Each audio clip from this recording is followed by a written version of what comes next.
Jaya Radha Madhava Kunja Vihari Gopishana Vallabha Girivardhari Shodanandana Vrajajana Ranjana Yamuna Tira Vanachari Nama Om Vishnu Padaya Krishna Prasthaya Bhutale Srimate Bhakti Vedanta Swami Iti Namane Namaste Saraswati Deve Gauravani Pracharine Nirvishesha Shunyavadi Pashtata Deshatarane Jaya Shri Krishna Chaitanya Prabhu Nityananda Shri Advaita Gadadhar Srivasadi Gaur Bhakta Vrinda Hare Krishna Krishna Krishna Hare Hare Hare Rama Rama Rama Hare Hare Gaura Premananda Hari Hari Bol.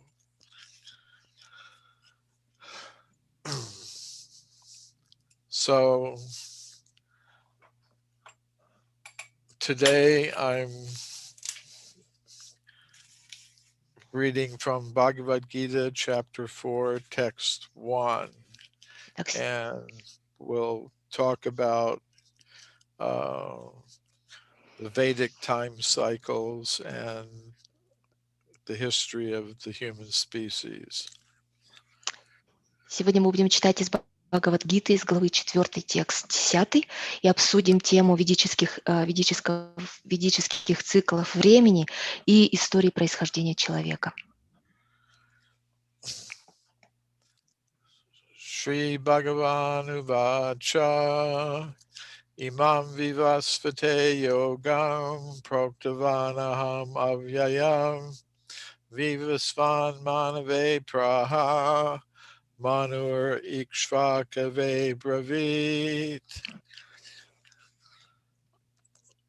Shri Bhagavanu Vacha, the Supreme Personality of Godhead, said, Верховный Господь сказал, Imam, this, эту, Vivasvate, unto the sun god, Богу Солнца, Yogam, the science of one's relationship to the Supreme, науку о взаимоотношениях индивидуального существа и Верховного Господа, Proktavan, instructed, объяснивший, Aham, I, я, Avyayam, imperishable, вечную, Vivasvan, the sun god's name, Вивасван, Бог Солнца, Manave, unto the father of mankind, of the name Vivasvata,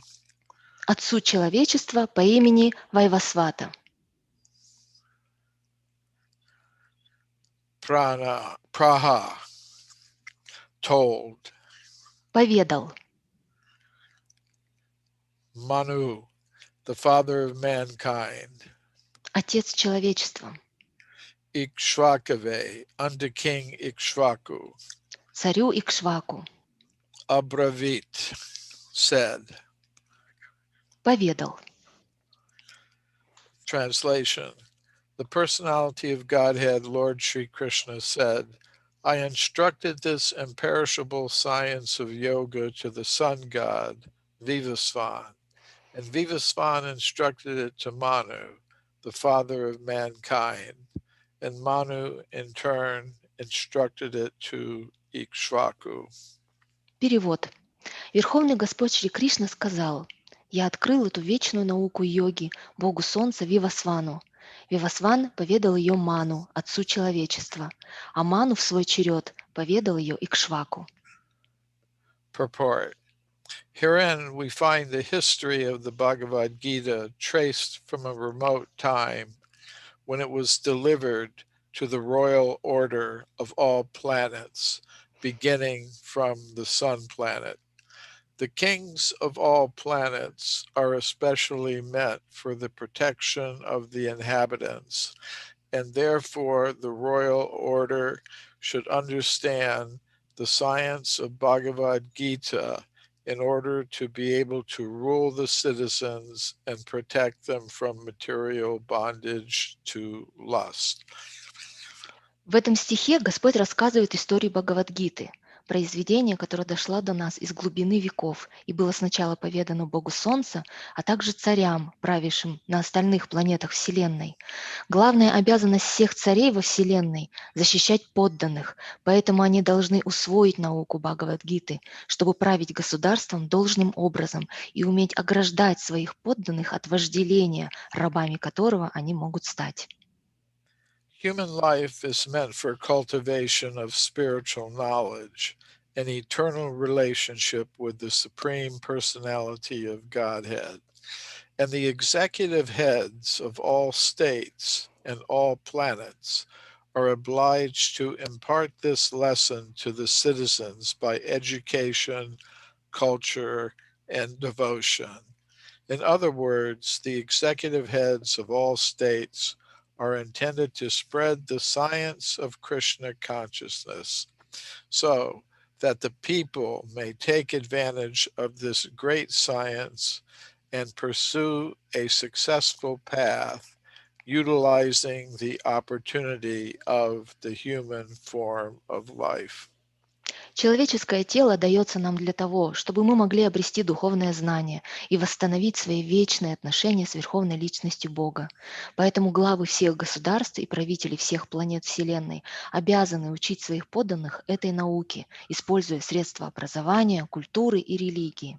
Иными словами, правители всех государств должны способствовать распространению великой науки сознания Кришны, чтобы с ее помощью люди могли воспользоваться теми возможностями, которые предоставляет человеческая форма жизни, и достичь совершенства.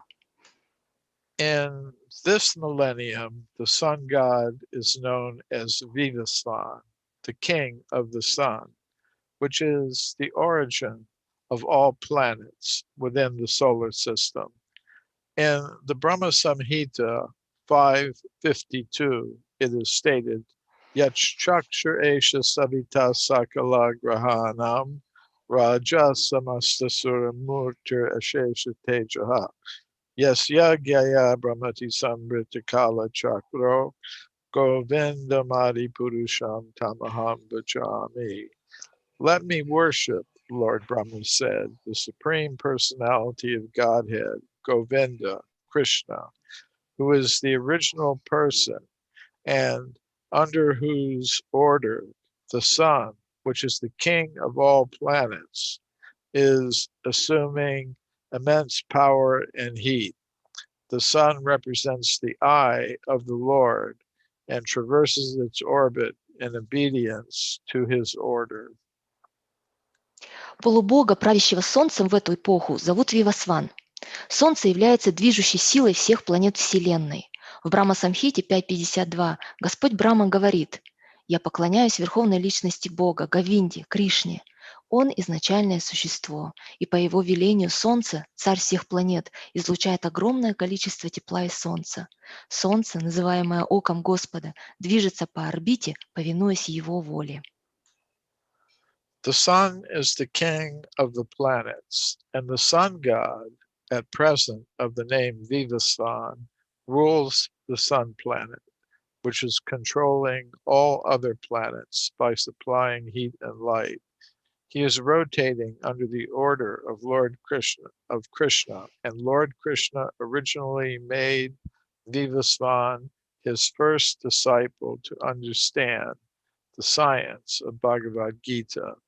The Gita is not, therefore, a speculative treatise for the insignificant mundane scholar, but is a standard book of knowledge coming down from time immemorial. Солнце– царь всех планет, и бог Солнца Вивасван повелевает этой планетой, которая управляет всеми остальными планетами, обеспечивая их теплом и солнцем. Солнце вращается по орбите, исполняя волю Кришны, и именно бога Солнца Вивасвана Господь Кришна сделал своим первым учеником, которому он поведал науку Бхагавад-гиты. Таким образом, Гита– необычный философский трактат, представляющий интерес только для жалких мирских ученых, а авторитетная книга, в которой изложено знание, пришедшее к нам из глубины веков. In the Mahabharata, Shanti Parva 348:51-52, we can trace out the history of the Gita as follows. Treta Yuga Dao Cha Tato Vivasvan Manave Dadao Manuscha Loka Brityartam Sutayek Shwakave Dadao Ikshwakuna Chakatito Vyapya Lokan Avastita. In the beginning of the millennium known as Treta Yuga, this science of the relationship with the Supreme was delivered by Vivasvan to Manu. Manu, being the father of mankind, gave it to his son, Maharaj Ikshvaku, the king of this earth planet and forefather of the Raghu dynasty in which Lord Ramachandra appeared. Therefore, Bhagavad Gita existed in human society from the time of Maharaj Ikshvaku. В Махабхарате Шанти Парва 348-51-52 о происхождении Гиты говорится следующее. В начале Трета-юги Вивасван поведал науку о взаимоотношениях живого существа и Верховного Господа прародителю человечества Ману. Ману передал ее своему сыну Махараджи Икшваку, царю планеты Земля и основателю династии Ракху, одним из членов которой был Господь Рамачандра. Это значит, что люди впервые узнали Бхагавад-гиту во времена Махараджи Икшваку. At the present moment, we have just passed through 5,000 years of the Kali Yuga, which lasts 432,000 years. Before this, there was Dwapara Yuga, 800,000 years. And before that, there was Treta Yuga, 1,200,000 years. Thus, some 2,005,000 years ago, Manu spoke the Bhagavad Gita to his disciple and son, Maharaj Ikshvaku, the king of this planet Earth. The age of the current Manu is calculated to last some 305,300,000 years, of which 120,400,000 have passed. К настоящему моменту прошло 5000 лет с начала Кали-юги, которая длится 432 тысячи лет. Ей предшествовала Двапара-юга продолжительностью в 800 тысяч лет, а до нее была Трета-юга продолжительностью в 1 200 000 лет. Следовательно, Ману рассказал Бхагавад-гиту своему ученику и сыну Махараджи Икшваку, правителю Земли, около 2 500 000 лет назад. Время правления нынешнего Ману составляет приблизительно 305 300 000 лет, из которых 120 400 000 лет уже истекли.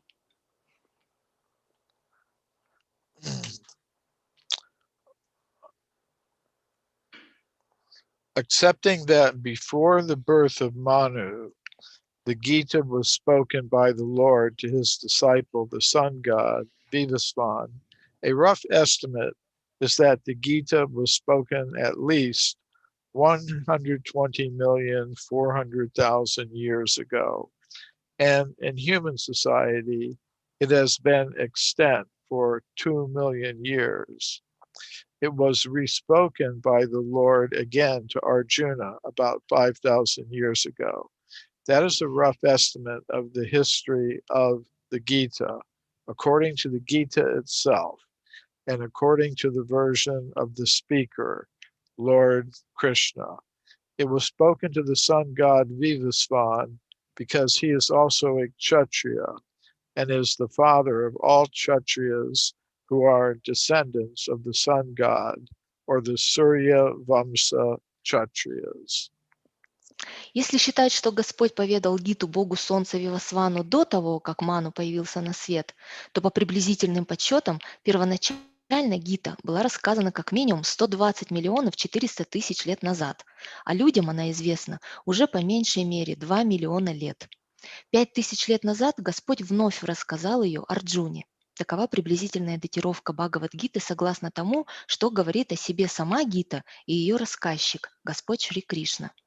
Гита была поведана Богу Солнца Вивасвану, потому что он является кшатрием, а также основателем одной из двух главных династий кшатриев Сурьявамши.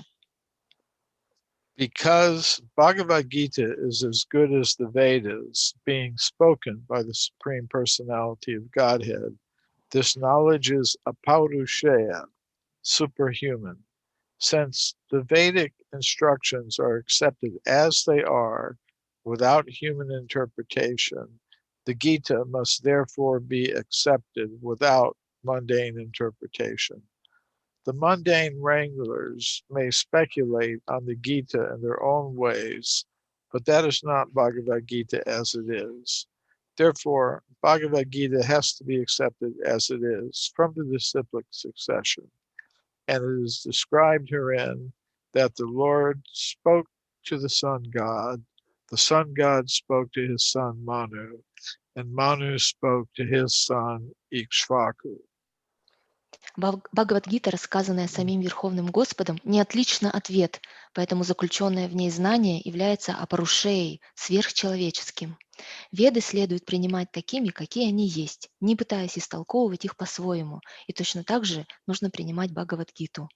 Мирские пустословы переиначивают гиту, каждый на свой лад, но их интерпретации нельзя считать подлинной гитой. Знание, заключенное в Бхагавад-гите, должно быть получено нами в его изначальном виде, таким, какое оно передается по цепи духовных учителей. Эта цепь описана в данном стихе. Сначала Господь рассказал Бхагавад-гиту Богу Солнца, тот передал ее своему сыну Ману, а Ману, в свою очередь, поведал ее своему сыну Икшваку.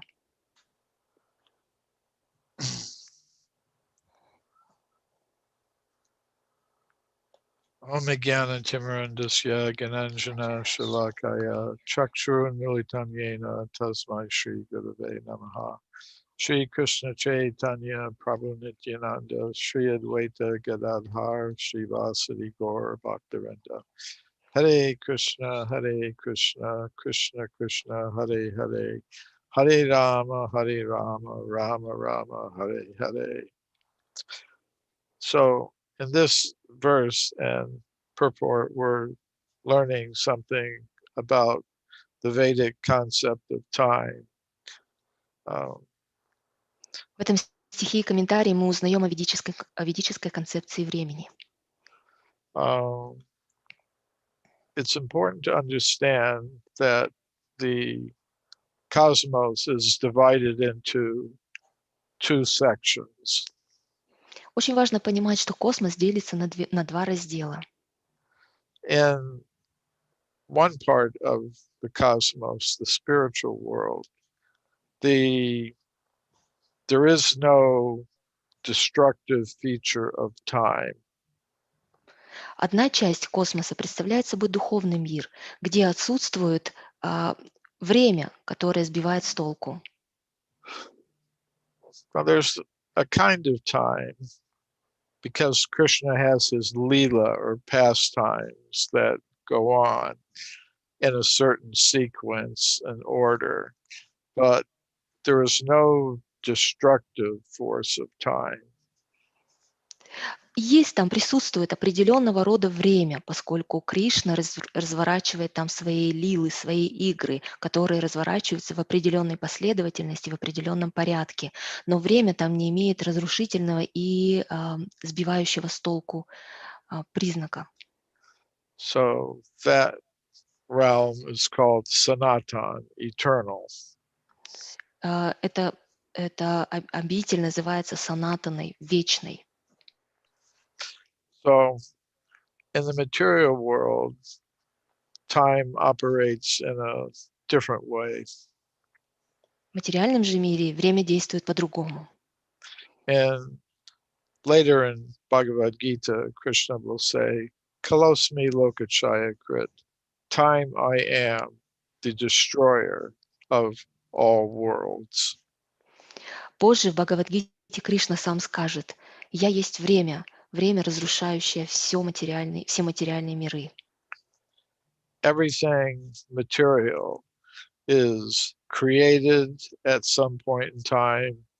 It persists for some period, and then eventually it is destroyed. Все материальное в какой-то момент времени создается, поддерживается и разрушается. So any material thing is like that. A material body, any type of machine we may build, or any kind of building we may construct, it comes into existence, it lasts for some time, and then by the force of time, it's eventually destroyed. Любая материя обладает такими признаками. В какой-то момент времени она создается, будь то это физическое тело или машины, которые мы сооружаем, или дома, которые мы строим. В какой-то момент это сооружается, создается, продолжается, поддерживается и затем под влиянием силы времени разрушается. There was an American physicist named Robert Oppenheimer who was in charge of the program of the American government to make an atomic bomb during World War II. Был американский физик Роберт Оппенгеймер, который курировал программу американского правительства по созданию атомной бомбы во время Второй мировой войны. So in addition to being a physicist, he was also a student of Sanskrit, a student of the Bhagavad Gita. В дополнение к тому, что он был физиком, он также изучал санскрит. Санскрит согласно Бхагавад-гите. So when they tested the first atomic bomb in the deserts of New Mexico in the United States, he was there in a bunker.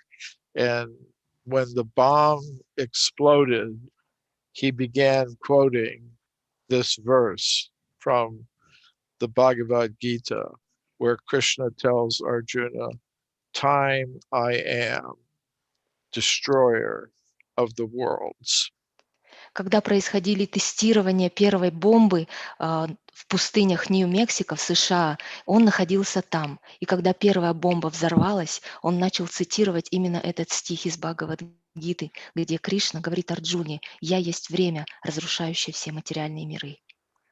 So the Vedic time concept is cyclical. Концепция ведического времени циклична. And the basic unit of that cyclical time is called the kalpa, or the day of Brahma. И фундаментальной единицей этого цикла является калпа, или день Брамы. And the day of Brahma lasts for 4,320,000,000 years.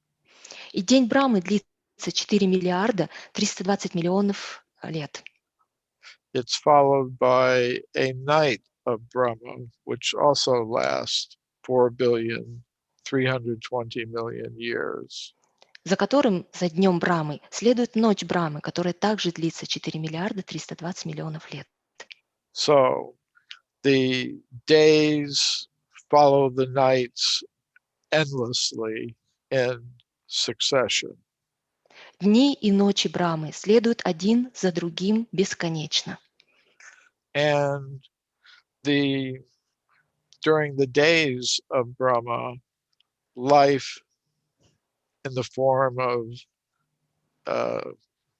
material bodies for conditioned souls is manifest in the universe. Life is manifest during the days of Brahma. Во время дня Брамы жизнь в форме материальных тел, обусловленных живых существ, проявляется, то есть жизнь рождается во Вселенной. And during the nights, it's dormant. А во время ночи она переходит в спящее состояние. So any kind of material body is a vehicle for a soul. Любого рода материальное тело представляет собой средство передвижения, машину для души. And for the soul, there is neither birth nor death. Krishna explains in the Bhagavad Gita, Mamaimam so jiva loke, jiva bhuta sanatana, manasastan endriyani, prakriti-stani karshati. This means that the soul is originally eternal, sanatan. So it never comes into existence, it never goes out of existence. Душа, для души не существует ни рождения, ни смерти. Это объясняет Кришна. Как говорит этот стих, душа изначально представляет собой, она является вечной, санатаной, и никогда не возникает, и не возникла, и не прекратит свое существование. So it belongs on the Sanatan level of reality. It belongs in the spiritual world. That is its natural environment. Она принадлежит уровню санатаны, уровню духовного мира. Это ее вечное естественное положение. That's where it is meant to be. И она должна принадлежать этому уровню. But as Krishna explained in the Bhagavad Gita, but it's not there now. It's in the world of matter, where it has a gross physical body and a subtle material body made of mind, intelligence, false ego.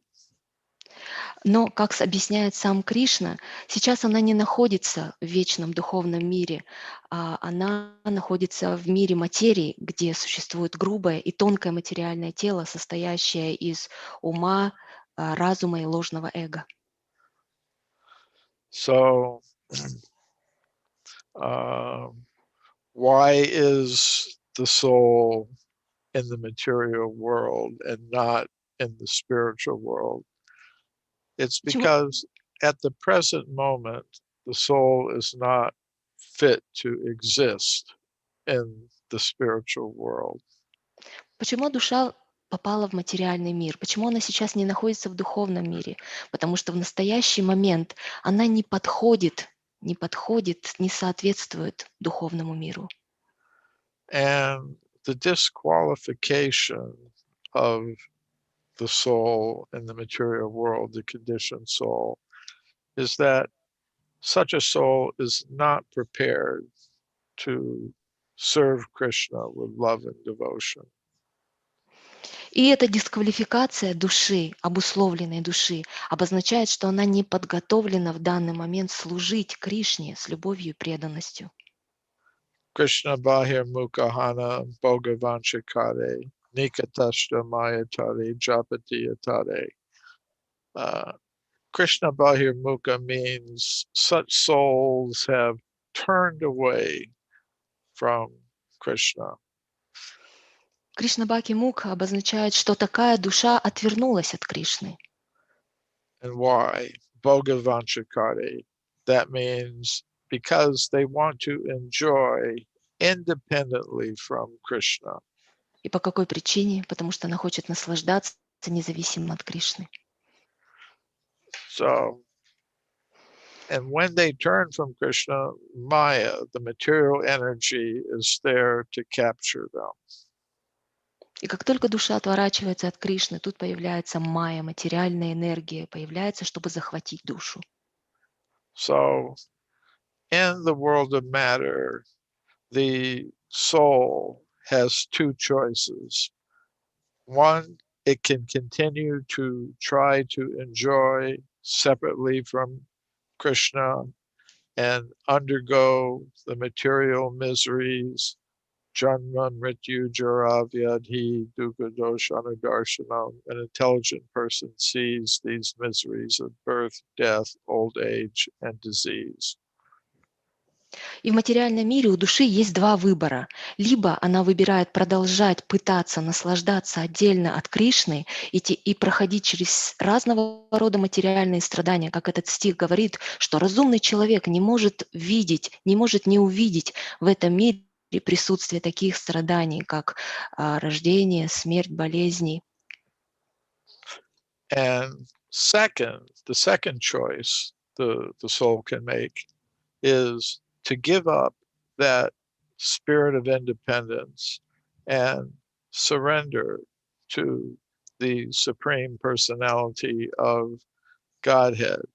So that is the purpose of the universe, to give conditioned souls those two opportunities, and then they have to live with the results of their decisions. И второй выбор, который может сделать душа, находясь в материальном мире, это отбросить свой дух независимости и предаться верховной личности Бога. Такова цель всей Вселенной созданной. Вся Вселенная создана для того, чтобы дать обусловленной душе эту возможность, которая, и затем эта душа будет пожинать плоды своего выбора. And this is possible in the human form of body. Это возможно лишь в человеческой форме жизни. And Krishna has made every arrangement to encourage us to take that choice of trying to learn how to surrender to him in devotional service. И Кришна организовал идеальным образом все так, чтобы побудить, вдохновить нас сделать именно такой выбор, учиться тому, как служить Ему в любви и преданности. And this has been going on since the very beginning of the universe. Это все продолжается с самого начала зарождения Вселенной. We are not accidental creatures existing in an accidental universe. Мы с вами не являемся случайно созданными существами в случайно созданной Вселенной.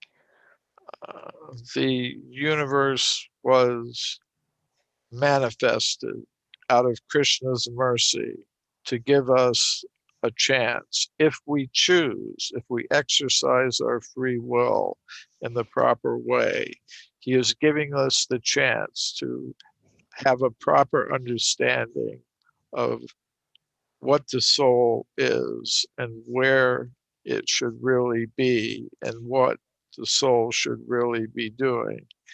And he provides this information in the form of Bhagavad Gita and other sacred literatures. So these literatures have been present since for ages and ages, for millions of years. Вселенная была проявлена по милости Кришны для того, чтобы дать нам шанс. Шанс, если мы правильно воспользуемся своей свободой выбора, то этот шанс дается. И тогда, если мы используем его правильно, мы понимаем, что мы, кто мы, что за душа мы, откуда мы, где мы должны быть и чем мы должны заниматься. И Кришна дает эту информацию в виде Бхагавад-гиты и других писаний, которые присутствуют, которые проявлены с незапамятных времен, миллионы лет.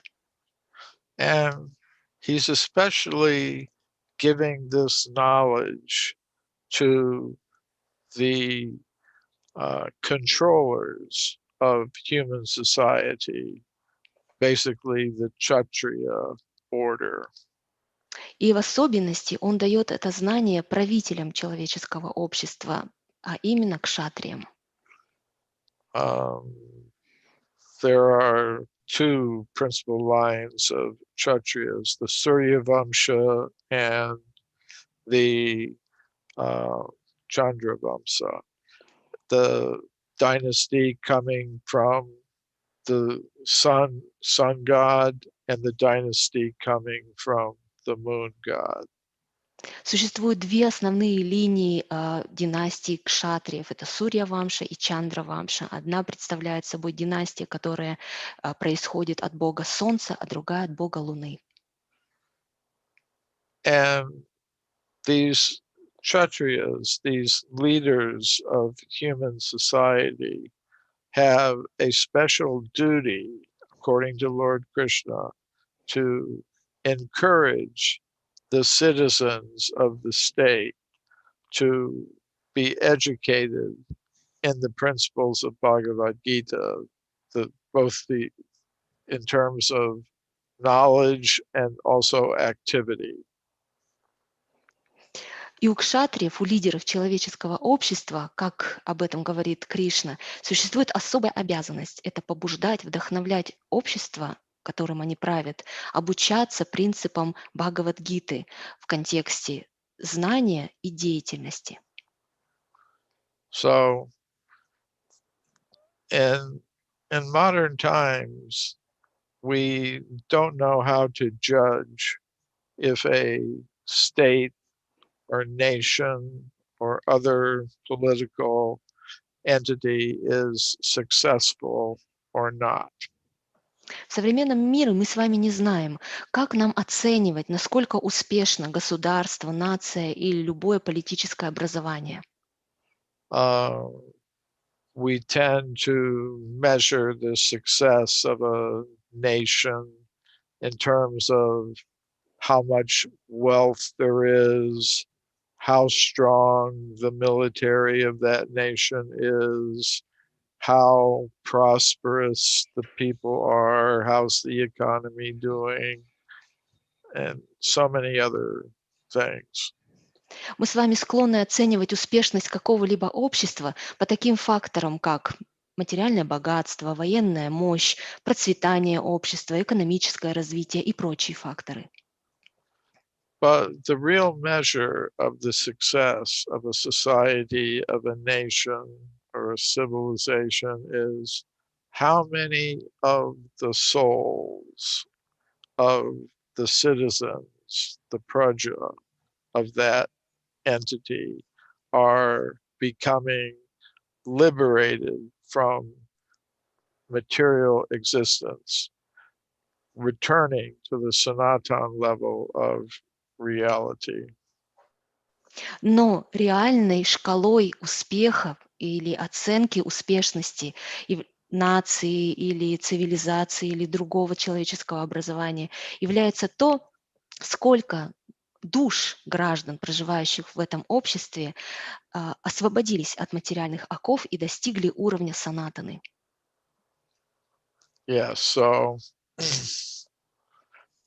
Krishna is always making arrangements to do that. In this case, he's giving this knowledge to the Kshatriyas. Yeah, there's another disciplic succession where he gives knowledge to Brahmanas, like the Brahma Sampradaya, where you go, Brahma, Narada, Vyas, and so on. But he's giving another line of instruction to the Kshatriyas. Imam vivasate yogam proktavanaham avyayam. So then he says in the next verses, Sakalena mata yoga nashta parantapa. Sometimes that disciplic succession is broken.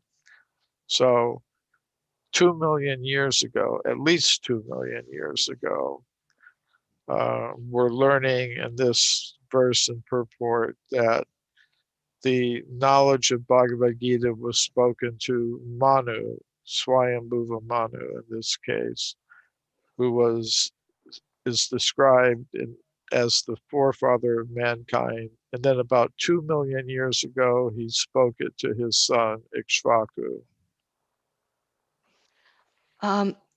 Кришна всегда организует все таким вот образом.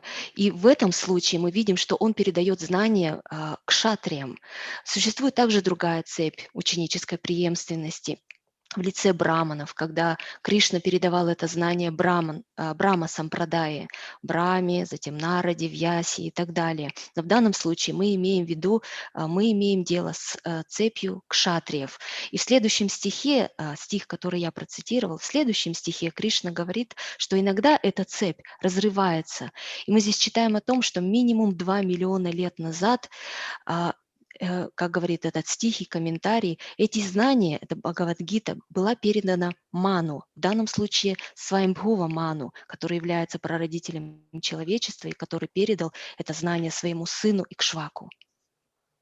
So Ikshvaku was living in Ayodhya, which is a town that's still there in northern India, and he was the first king on the earth of the Surya Vamsha.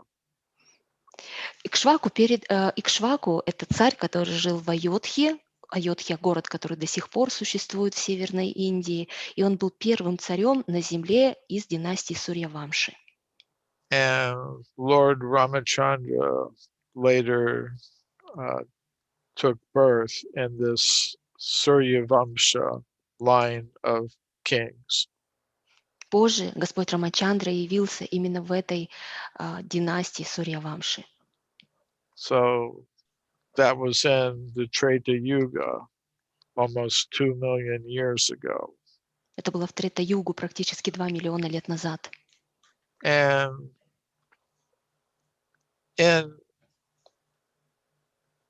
when Rama was present, there was a Brahmin who lived in Ayodhya. Во времена Рамы там в Айодхе жил браман. And whenever Ram would leave the city of Ayodhya to go into the forest to kill some demons or for some other reason, this Brahmin would fast until Lord Ram returned to Ayodhya. И этот браман каждый раз, когда Господь Рамачандра покидал Айодхью для того, чтобы поехать, например, в лес и уничтожить демонов или по каким-то другим причинам, этот браман начинал держать пост до того времени, пока Господь Рамачандра не вернется. So once he fasted, I think it was about for 2 weeks or something like that. And to honor this Brahmin, Lord Ram gave him deities, murtis of Sita and Ram that had been worshipped in Ayodhya since the time of King Ikshvaku. И однажды этот браман держал пост в течение примерно 2 недель. И для того, чтобы оказать почтение этому браману, Господь Рамачандра подарил ему божества Мурти, Ситы и Рамы, которым поклонялись со времен Икшваку. And from this Brahmin worshiped the deities, and then later they found their way into the hands of different kings. I think eventually Hanuman got them, and eventually they came down through the present day to Madhvacharya, who installed these deities of Sita and Ram in Udupi in South India.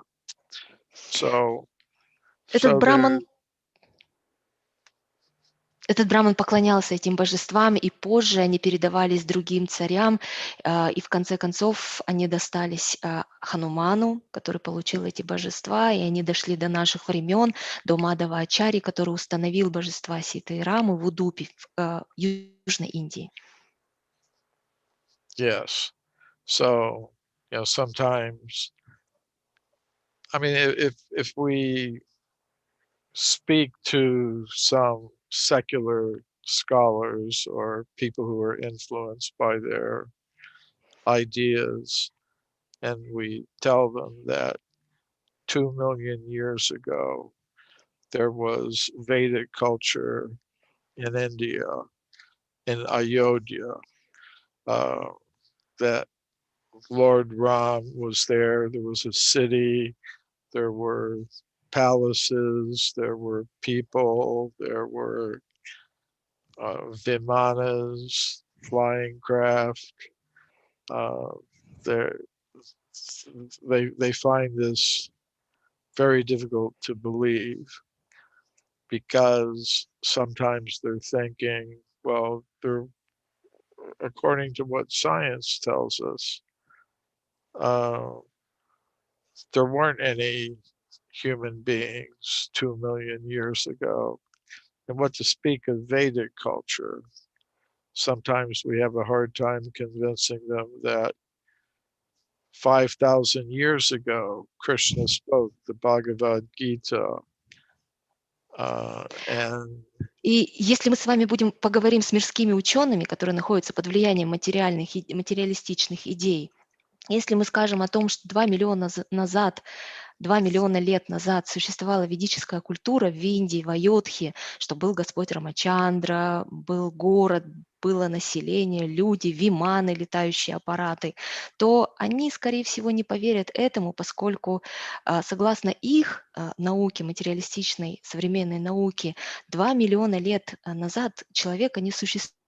Что уж говорить о какой-то ведической культуре. Им сложно поверить даже в то, что 5000 лет назад Кришна поведал Бхагавад-гиту.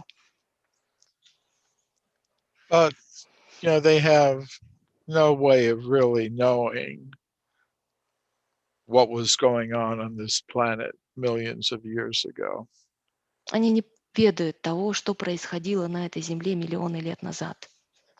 All they can say is, well, if we agree, as we do among scientists, that we won't consider any evidence from any shastra, and if we confine ourselves only to material archaeological evidence, we can say that at the present moment, most of us don't think that humans existed any further than maybe 300,000 years ago. И они могут сказать лишь следующее.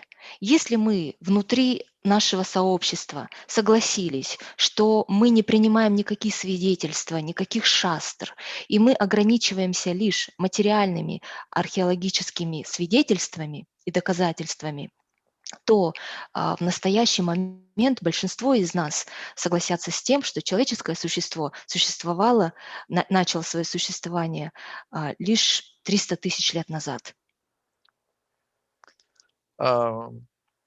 But sometimes I tell them, well, even if you want to play the game of science according to those rules, still there is some archaeological evidence that humans were existing millions of years ago. Иногда я им говорю следующее. Если вы все-таки предпочитаете и дальше играть в эту игру науки по вот таким вот правилам, тем не менее вы не можете отрицать того факта, что есть археологические находки и свидетельства того, что человеческое существо существовало миллионы лет назад. But ultimately, it would be good if they adopted a new set of rules for their scientific investigations that involve admitting that we do not have direct access to what was going on in the past, and that we should be ready to accept knowledge from a source that does have experience of exactly what was going on in the past. So that would be an argument for taking seriously what Bhagavad Gita says. В конце концов, было бы хорошо, если бы ученые приняли новый свод правил проведения научных исследований. Согласно новому своду правил, чтобы они признавали, что у них нет прямого доступа к тому, что происходило в глубоком прошлом. И поэтому они должны быть готовы принимать те описания, которые свидетельствуют о том, что происходило в прошлом. И это будет серьезным аргументом для того, чтобы они начали принимать свидетельства, описанные в Бхагавад-гите. But why would we care about these things? Но почему нас вообще волнуют подобного рода вопросы? The reason why we would care about these wrong ideas that are circulating in society is that they discourage many people from seriously taking up spiritual life and trying to achieve the actual goal of life, which is to understand we are different than these material bodies, that as eternal conscious beings, we all have an eternal loving relationship with the Supreme Conscious Being, Krishna. Причина, по которой нас беспокоит этот вопрос, это то, что вот эти неправильные идеи, которые вращаются в обществе, они обескураживают и отводят людей от серьезных попыток достичь духовного совершенства, достичь попыток того, чтобы достичь целей жизни, понять, что мы отличаемся от этого материального тела, что мы являемся вечными сознающими существами, которые обладают вечными, любящими взаимоотношениями с вечным сознающим существом Кришной. So, if human society were properly organized, then we could satisfy our material needs in the most simple, natural, efficient, fair way possible, according to the principles given in the Bhagavad Gita, Daiva Varnashrama, and make progress towards developing our consciousness to the highest level of consciousness, which we call Krishna consciousness. Если бы человеческое общество было бы должным образом организовано, тогда мы бы могли, с одной стороны, удовлетворять все свои материальные потребности простым, эффективным образом, согласно тем принципам, которые описаны в Бхагавад-гите, в рамках дайви варнашрама, а также могли бы совершенствоваться и развивать свое сознание вплоть до сознания, которое мы называем сознание Кришны. Okay, so I'll stop there. Any questions, comments? Я остановлюсь на этом. Есть ли какие-то вопросы, комментарии? Спасибо, Друтакарма Прабху. Да, вопрос есть, уже вот поднятые руки. Thank you so much, Drutakarma Prabhu. We do have questions. Я начну с небольшого объявления. Дорогие преданные, те, кто смотрит нас на YouTube, пожалуйста, переходите по ссылке в описании под видео и присылайте свои вопросы к нам в Telegram-бот. Мы постараемся выделить время в конце лекции и все их зачитать. I will make a quick announcement. Dear devotees, those who are watching us on YouTube, please use the link referred to under the video in order to send your questions, and we will try to announce those questions. Также, если вам понравилась лекция и вы хотите выразить свою благодарность нашему замечательному гостю, пожалуйста, переходите по той же самой ссылке, и мы вышлем вам инструкцию, как это сделать. Also, if you're enjoying our lecture and would like to express your gratitude to our wonderful lecturer, feel free to use the same link, and we will send you the instructions how to do that. Карабаджана Прабху, вы что-нибудь скажете или переходим к вопросам? Можно we переходить proceed? к вопросам. Yes, we should proceed to the questions. Браджарани. Окей, Матаджи Враджарани.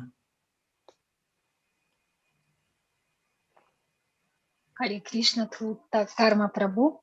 Примите мои Харе поклоны Кришна. смиренные. Все слава Шрилы Прабхупаде. Спасибо большое за лекцию.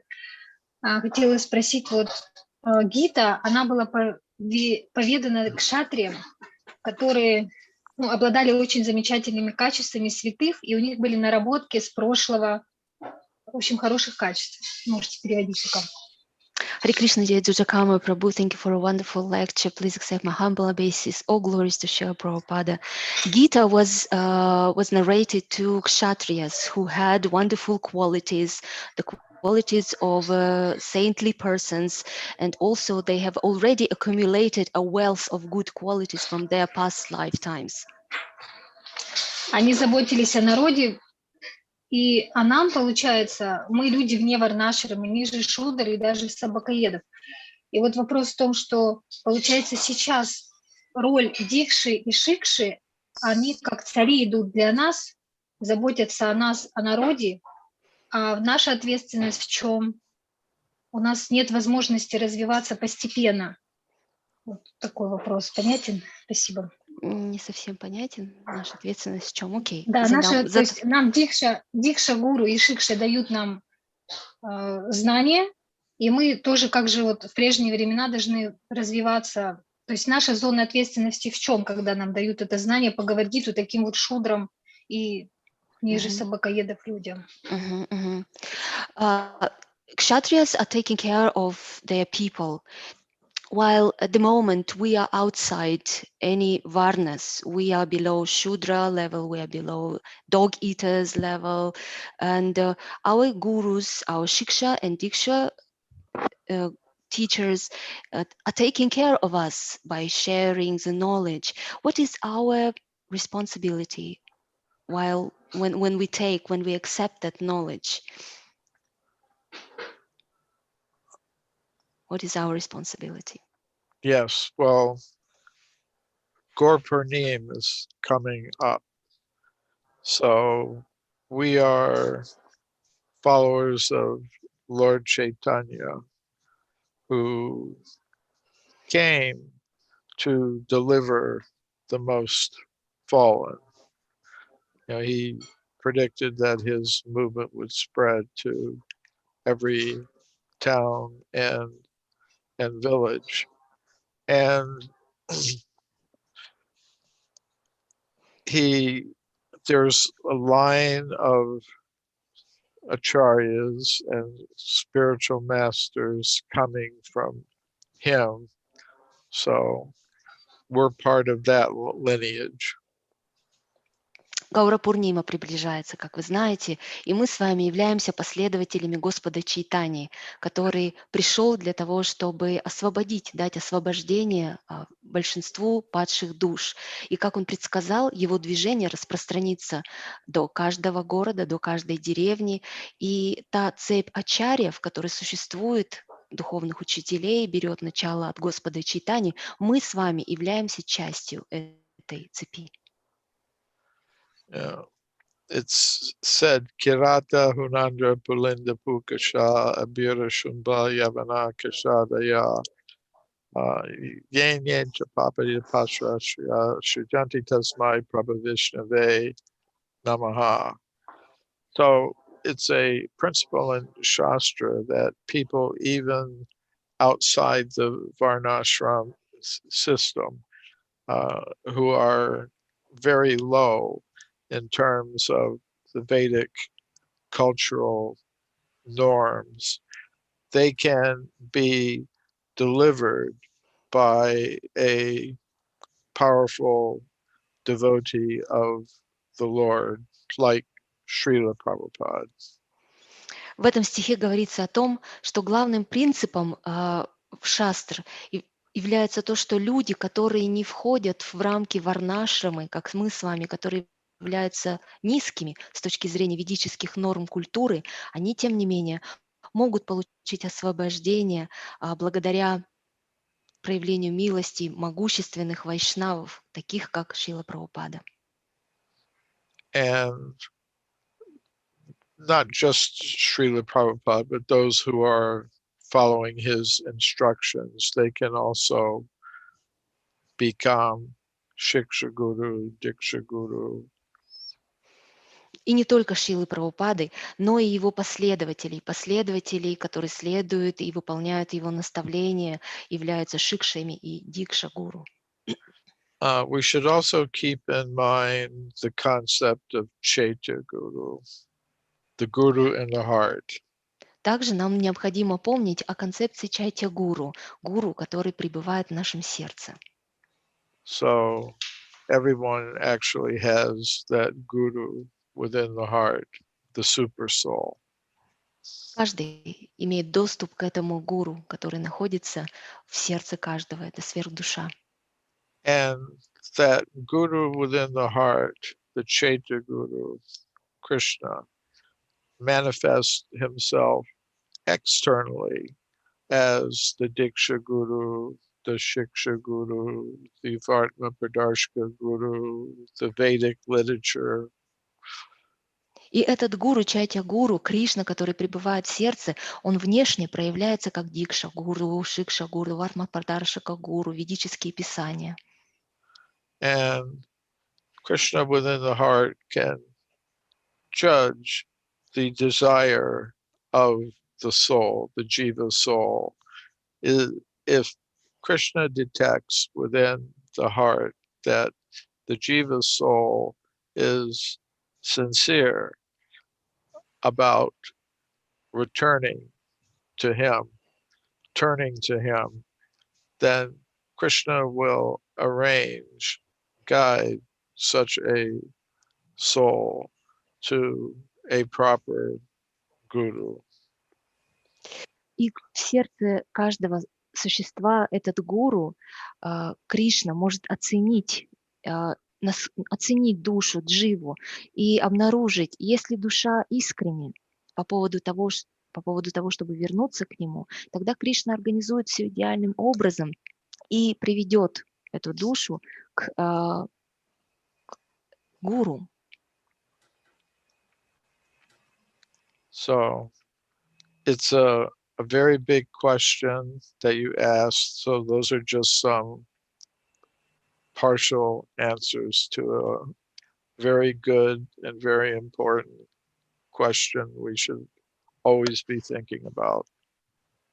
Это очень масштабный вопрос, который вы задали, и ответ, который я даю, он всего лишь частично отвечает на него. Очень хороший и важный вопрос, над которым нам всегда нужно думать. Следующий вопрос. Виктор, ты или Юна? По очереди. Ну, давайте, пусть будет Матаджи Юна. Юна, пожалуйста, задавайте. Харе Кришна, примите мои смиренные поклоны. Большое спасибо за лекцию. Вопрос такой. Мы не способны своими материальными чувствами воспринять вот то строение Вселенной, которое описывается в Ведах.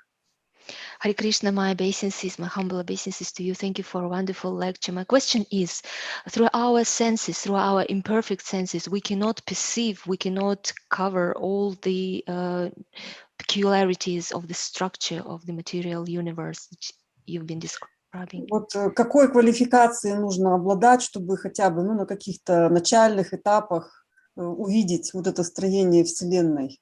То есть для души доступно ли вот это видение и на каком уровне эта душа должна находиться? Вот, например, мудрецы на высших планетах могут ли это видеть? What kind of qualification should one have in order to perceive, in order to see the whole structure of the universe? What kind of soul this should be? How mature it should be? For example, the sages or the wise men on in upper planetary system, could they perceive it, to see the universe as it is? Или, например, полубоги, могут ли они вот видеть Вселенную вот во всей ее полноте? Спасибо. Or demigods, for example, can they conceive, can they see the whole universe as it is? Thank you. Even Lord Brahma says that he can't perfectly understand the universe, and he's the chief demigod.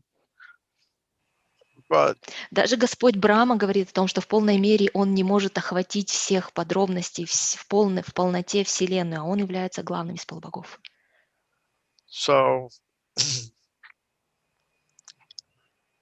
the Srimad Bhagavatam stresses that in order to see the universe as the Lord sees it, we have to purify our senses.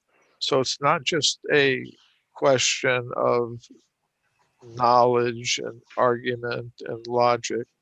It's a question of purification of the heart, purification of the senses by engaging them in devotional service, which includes avoiding some things and taking up other things. So it's not simply by mundane scholarship that one can come to an understanding of these things. One has to purify the senses through the practice of bhakti yoga. В Шримад Бхагаватам делает следующий акцент. Для того, чтобы, говорится, увидеть Вселенную такой, какой ее видит Господь, необходимо очистить свои чувства. То есть это не вопрос знания, аргументации или логики, это вопрос очищения сердца, очищения чувств путем вовлечения их в процесс преданного служения, путем отказа от определенных вещей, путем принятия определенных вещей. То есть это не какая-то мирская наука, необходимо очищать свои чувства в процессе бхакти-йоги. When Parikshit Maharaj asked Shukadeva Goswami to explain the structure of the universe to him, Shukadeva Goswami says, okay, I can do that. I will tell you what I have heard from authorities. So he was explaining not what he was directly observing, but what he heard from authorities. Когда Махарадж Парикшит задал вопрос Шукадева Госвами, попросил его объяснить, рассказать ему, как устроена Вселенная, Шукадева Госвами сказал: хорошо, я расскажу тебе об этом, я расскажу тебе то, что я слышал от авторитетных личностей. То есть он отвечал, и объяснял и описывал не то, что он сам видел лично, а то, что он услышал от авторитетных личностей. And he told him, Shukadeva Goswami told Parikshit Maharaj the cosmic manifestation, the universe, is a universal form, Virat Rupa, a universal form of the Supreme Personality of Godhead, Krishna. И Шукадева Госвами рассказывает Парикшиту о том, что космическое проявление, вся Вселенная, является вселенской формой или вират-рупой Верховной Личности Бога Кришны. So it's important for us to understand that the universe is a form of God, a form of Krishna, and we're part of it. We're part of that form. И для нас очень важно понимать, что Вселенная представляет собой форму Бога, форму Кришны, и мы являемся частью этой формы. But Shukadeva Goswami explains to Maharaj Parikshit, after explaining the form of the universe to him, that the devotee should be aware of this universal form, that the universe is the Virat Rupa, is a form of the Lord. But beyond that, he should also understand the original form of the Lord as Krishna.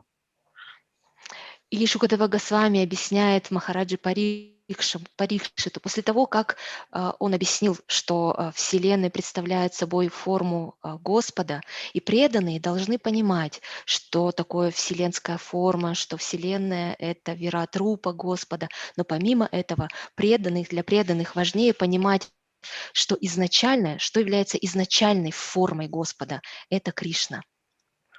And Shukadeva Goswami explained that the devotee should know both of these things and explain them to the general public. And that's what we're trying to do in Sridham Mayapur with the Temple of Vedic Planetarium. Give people first a vision that the universe that we live in is not just a playground for evolved apes, but it's a form of God.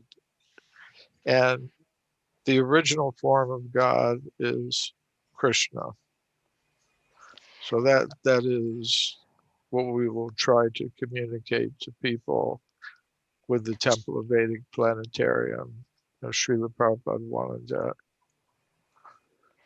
Шукадева Госвами объясняет, что для преданных очень важно понимать и то, и другое. И они должны уметь объяснять общим массам людей и то, и другое. И это то, что мы сейчас пытаемся сделать в Шримайпурдхаме, в храме Ведического планетария. Мы пытаемся дать людям понимание того, что такое Вселенная. Это не просто какая-то игровая площадка для развитых обезьяноподобных людей. Нет, мы пытаемся дать им видение того, что Вселенная – это форма Господа, а также то, что изначальной формой Господа – это Кришна. Мы пытаемся это сделать в Ведическом планетарии, поскольку это было желанием Шрилы Прабхупады. So thank you for your very nice question. Поэтому спасибо вам за ваш замечательный вопрос. Друтакарма Прабху, скольким временем мы располагаем? Можем продолжать вопросы-ответы? Drutakарма Prabhu, may we continue with our questions? How much time do we have? I have time for more questions. Спасибо. У меня есть время для дополнительных вопросов. Харе Кришна, примите, пожалуйста, мои поклоны. Спасибо большое за лекцию. Я хотел бы спросить, почему мы находим большое количество останков динозавров, например, возрастом 65 миллионов лет, но не находим при этом останки людей или, скажем так, технических достижений цивилизаций других кали-юг? Hare Krishna, my obeisances to you. Thank you so much for the lecture. My question is, how come we dig out many remnants of dinosaurs dated 65 million years ago, but still however, we don't find any remnants of people, artifacts of people, or technical achievements, remnants of technical achievements dated from other Kali Yugas? Ведь если посчитать, получается, что за этот промежуток времени, в 65 миллионов лет, сменилось что-то около 15 кали-юг, и не должно было быть таких серьезных разрушений, чтобы прям устранить такие следы цивилизации, вот такой порочный, как наша, как, например, пластик или композитные материалы или прочее. То есть по логике вещей мы должны находить их в гораздо больших объемах, чем находим кости динозавров, но почему мы их не видим? Спасибо. If we make a simple mathematical calculation, 65 million years covers up to 15 Kali Yugas, and this time should not be that destructive to destruct all the plastic that we have accumulated, for example, or composite materials. So how come we don't find any remnants, but still we find the bones of dinosaurs? Let me see if I can get a document that I need to refer to. Just one moment. Секундочку, дайте я постараюсь найти документ, который хотел бы вот процитировать.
Okay, I want to share a document on the screen. Let's see. Хочу Okay, продемонстрировать all right. документ. Can I share? Yes, you can. Есть ли у меня Okay. возможность поделиться документом, вывести его на экран? Да. Okay.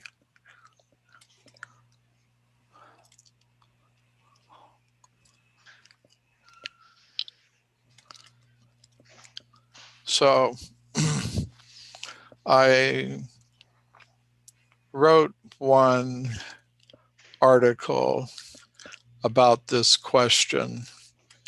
So can you see the screen? No, we can't. Я написала статью, посвященную как раз-таки этому вопросу. It says No, I'm sharing, but you can't see. No, we can't. Okay, maybe I'm not allowed to do it. No, you But- are. You are allowed to do that. But for some reason we can't see that. Да, у нас черный экран просто. We just see the black screen. Drutakarma Prabhu говорит, что, может быть, он не авторизован, у него нет Нет, прав. нет, я дал ему все права No, необходимые no, для no. этого. You're authorized. You're completely authorized for that.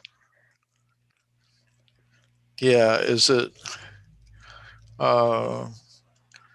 says it tells me I am screen sharing. I've got to stop share. Okay, so yeah, something's going on. Yeah, it says I am screen sharing live, but you can't see this document. Тут преданные пишут, что нужно открыть документ. Have you opened the document itself? Have you opened it? I did open it, yes. Да, я открыл документ. Ну, также, если Друтакарма Прабху перешлет документ, например, мне, то я смогу его открыть у себя, если это возможно как-нибудь быстро сделать. Например, через вас, Матаджи Мой Прешурат. If possible, you can send this document through to someone and we can share it. Okay, I think I'll just look at something.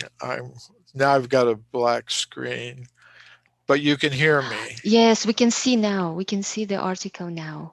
Oh, Сейчас мы видим эту статью. Now, what do you see on your screen? We see the title, Michael Krimov, in 1970 in an episode of the British science fiction television series, etc. Yeah. So,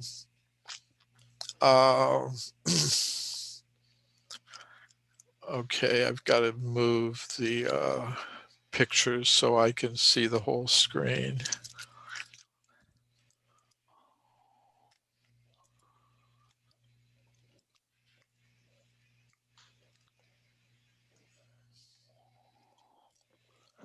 I just have to move something off. So in 1970, in an episode of the British science television series Doctor Who, scientists operating an experimental nuclear reactor wake up underground a hibernating group of ancient intelligent reptiles they called the Silurians. The Silurian is the geological period that goes from 416 million years ago. The fictional Silurians had an advanced technological civilization at the time. В 1970 году эпизод из британского телевизионных серий под названием «Доктор Кто» или «Доктор Ху», ученые, которые работали над экспериментальным атомным реактором, пробудили или вызвали, да, пробудили подземные группу интеллектуальных рептилий под названием силурианцы. Не знаю, как их назвать. Силуриан – это геологический период, который начался в 416 миллионов лет назад и продолжался до 443 миллиона лет назад. Они представляли собой очень продвинутую с технологической точки зрения цивилизацию в то время. So some astrophysicists in the United States were wondering, would it be possible to detect an industrial civilization in the geological record going back so far in time? И астрофизики в США задались вопросом и удивлялись тому, насколько можно было найти, насколько это было реально найти индустриально развитое сообщество. So they published an article about this, explaining why they asked this question. So one of the scientists had been wondering how they could detect signs of past industrial civilizations on exoplanets, planets in other solar systems. In other words, they were trying to find out if on other planets, they may have undergone climate change, global warming. И они опубликовали статью, посвященную этой находке. Один из ученых задался вопросом, какие признаки есть ли какие-то признаки цивилизации на экзопланетах, на планетах других солнечных систем. И он пытался выяснить, происходит ли что-то там подобное климатическим изменениям или глобальному потеплению. So one of the two scientists said, well, wait a minute. How do we know we're the only time there's been a civilization on our own planet? How do we know? Say it again, please. How do we know we are the only time there's been a civilization on our planet? Not quite understand. In other words, they were looking for evidence for civilizations on other planets. But what about, very ancient ones, millions and millions of years old? They decided, wait, maybe there's evidence on our planet that there was another civilization millions and millions of years ago. То есть они искали признаки, свидетельства, подтверждающие, что существовали цивилизации на других планетах. Но потом один из этих двух ученых задался вопросом, подождите-ка, а может быть нам следует поискать свидетельства, которые подтверждают древность человечества здесь, на нашей планете? So, in their paper published in the journal Astrobiology, the two scientists, Schmidt and Frank, asked, if an industrial civilization had existed on Earth many millions of years prior to our own era, what traces would it have left and would they be detectable today? И в своем труде астробиологии Шмидт и Франк задаются вопросом, если промышленно, индустриально развитая цивилизация существовала на Земле многие миллионы лет назад до нашей эры, какие признаки, какие следы могли бы остаться, и можно ли их, эти следы, обнаружить сегодня?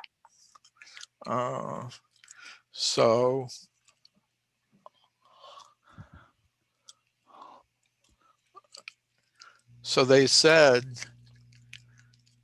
it would be very difficult, it would be very sparse and very difficult to detect. И они пишут о том, что это будет очень сложно, очень проблематично обнаружить эти следы. Schmidt and Frank point out that exposures of ancient strata predating the Pleistocene, which began 2.58 million years ago, are extremely limited, existing mainly in exposed sections, drilling and mining operations. Furthermore, fossilization of bones is a rare event. Schmidt and Frank said, okay, I have to move something I can't see. Say, as an example, for all the dinosaurs that have ever lived, only a few thousand near complete specimens exist. The likelihood of objects surviving and being discovered is similarly unlikely. We conclude that for potential civilizations older than about 4 million years, the chances of finding direct evidence of their existence via objects or fossilized examples of their population is small. Они указывают на то, что в древних пластах из эры Плейстоцена, который начался 2,58 миллионов лет назад, они очень ограничены.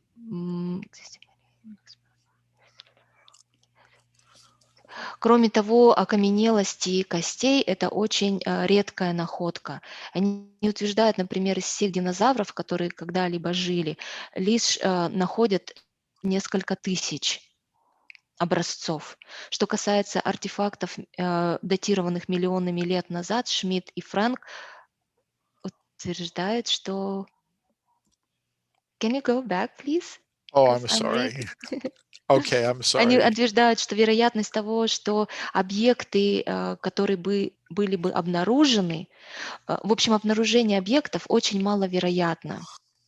И поэтому мы заключаем, что потенциальные цивилизации возрастом старше 4 миллионов лет назад, вероятность того, что будут найдены какие-то артефакты или окаменелости, эта вероятность очень невелика. So a big problem is hardly any scientists are looking for such evidence.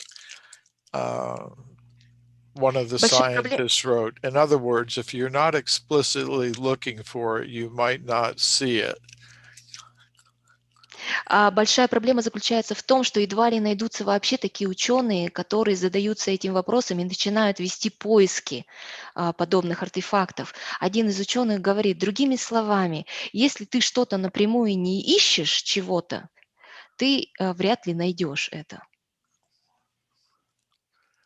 So,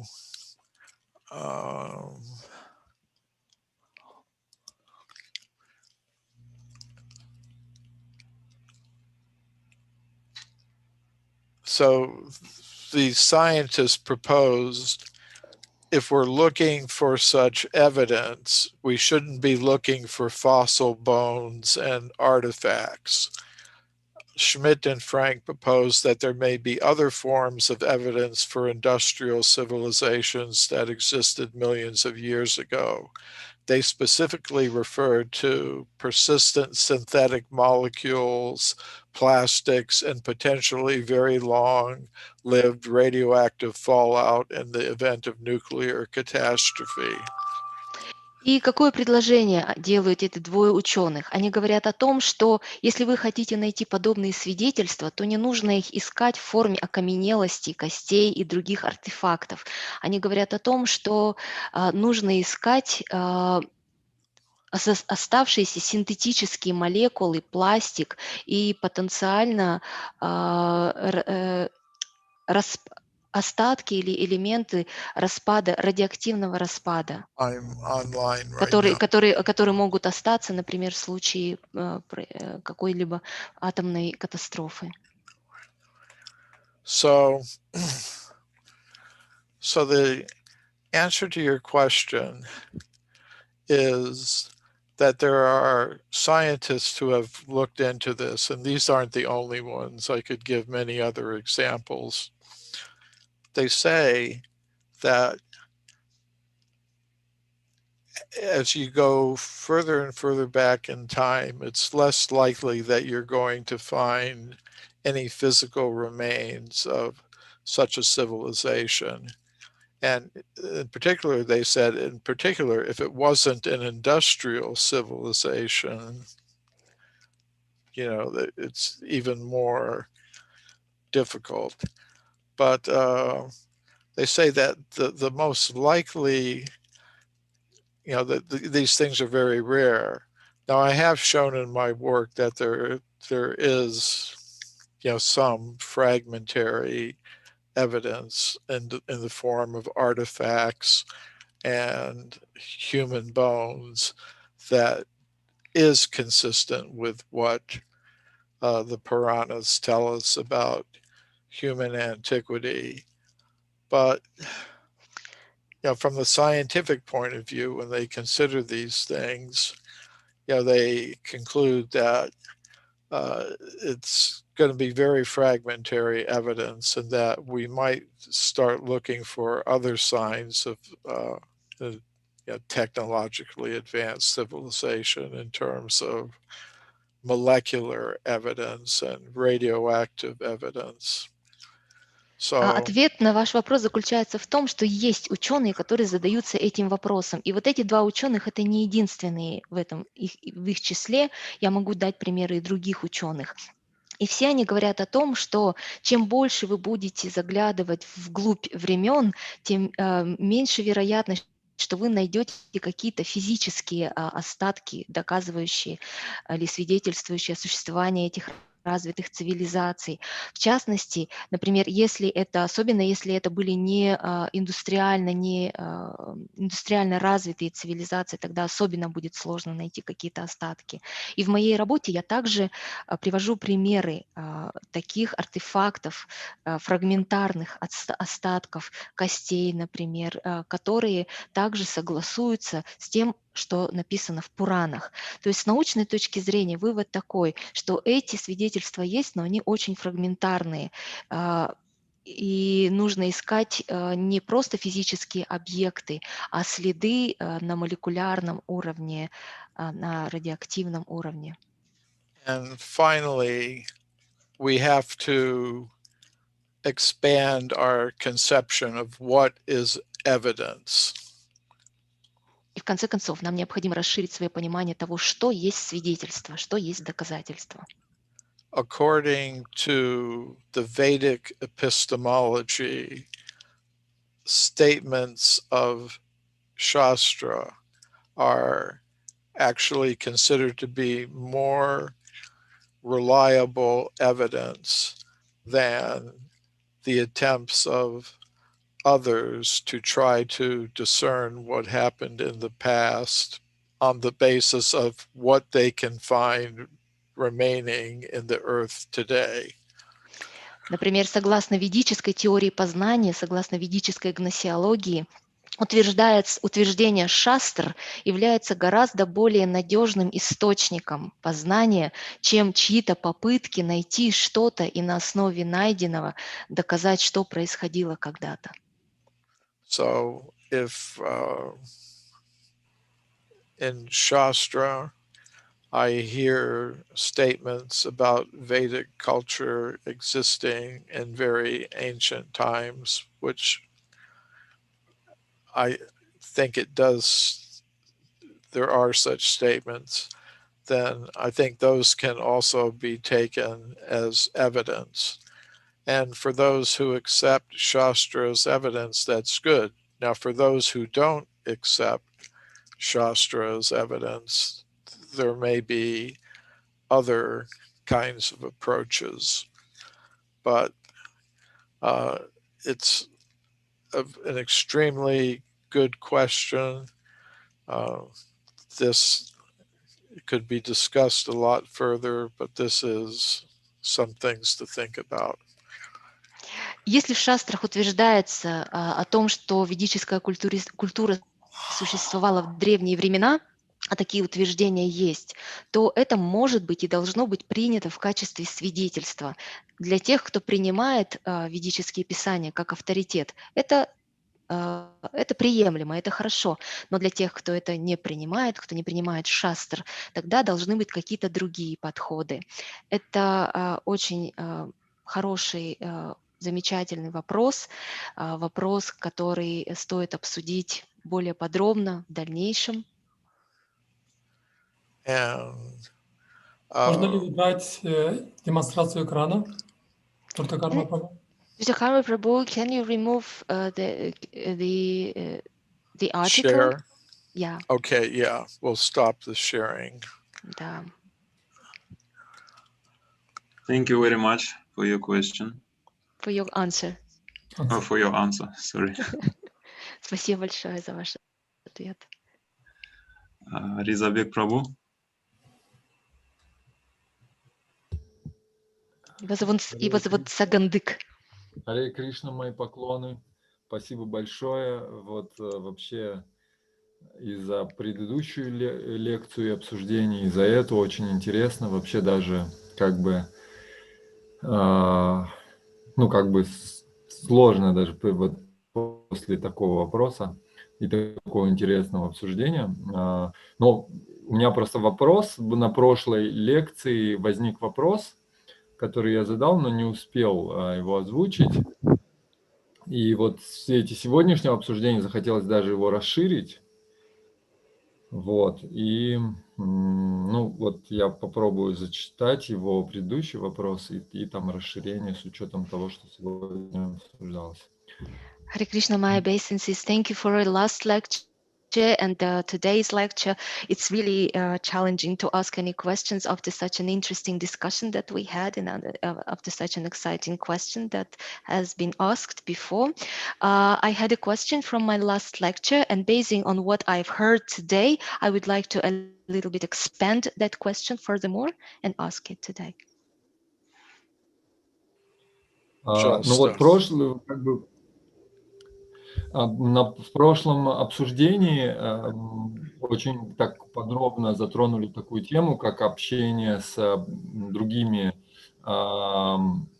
религиями, и у меня возник такой вопрос: можно ли с помощью ведических свидетельств Шабда Прамана, а также археологии, помочь другим духовным традициям, таким как арамейские религии, иудаизм, христианство и ислам? То есть можно ли им помочь?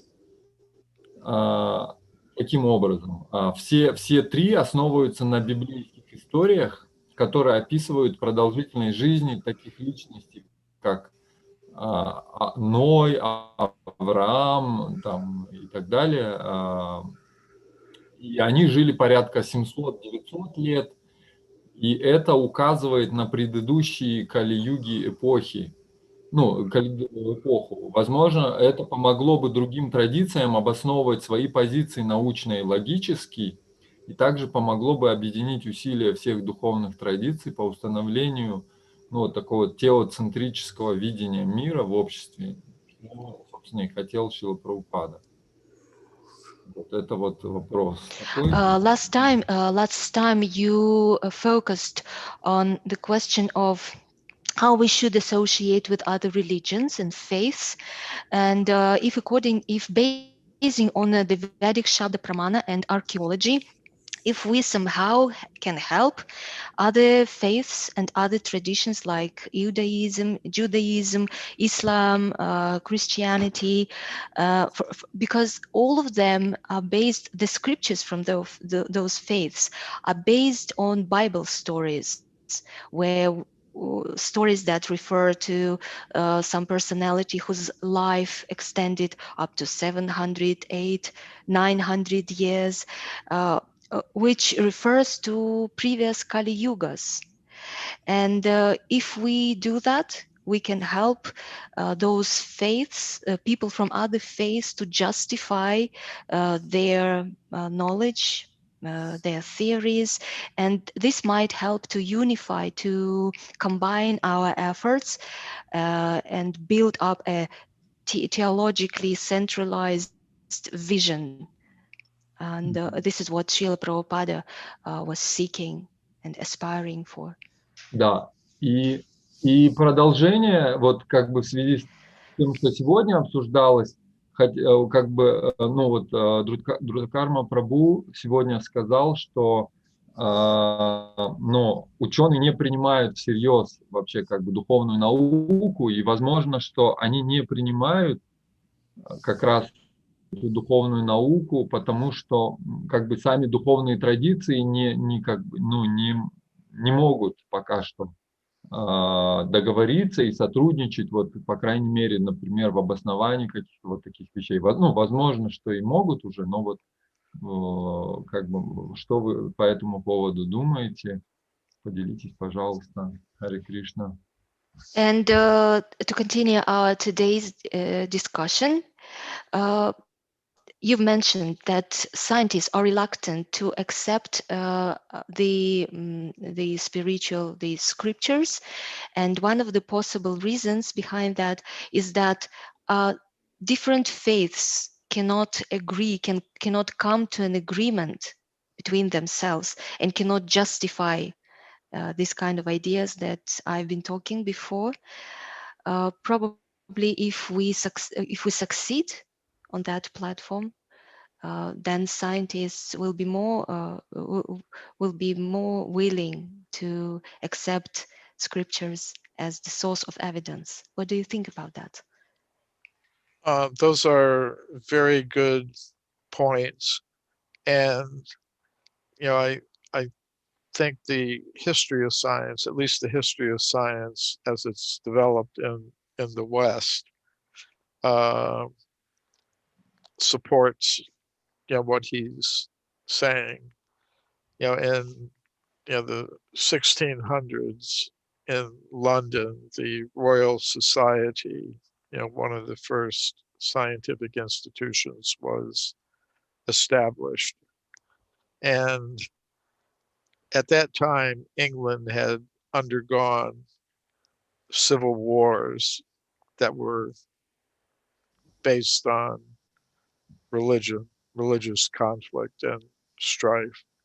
Basically, in terms of European history, it involved the Protestant Reformation of the Catholic society, and there were many religious conflicts.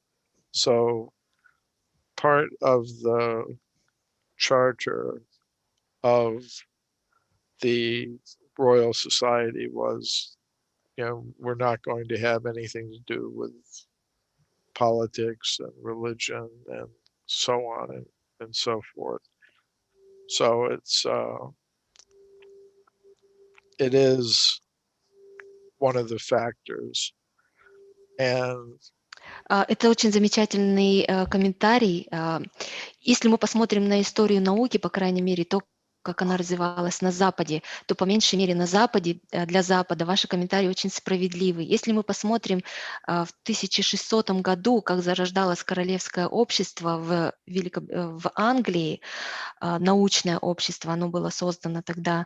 Если мы посмотрим на историю Англии, то там наблюдалось очень много гражданских войн, которые предшествовали созданию этого научного общества. И гражданские войны были основаны именно на религиозных конфликтах, на реформации протестантской церкви, католического общества и так далее. То есть этому предшествовало очень много религиозных конфликтов. И тогда королевское общество приняло решение, что они не будут иметь никакого дела с никакими политическими вопросами, религиозными и так далее. То есть это один из важнейших факторов, который необходимо учитывать. Yes, and another thing that many scientists and scholars have a problem with for anything that's related to God is the problem of evil. Technically, in theology, it's called theodicy. Theodicy.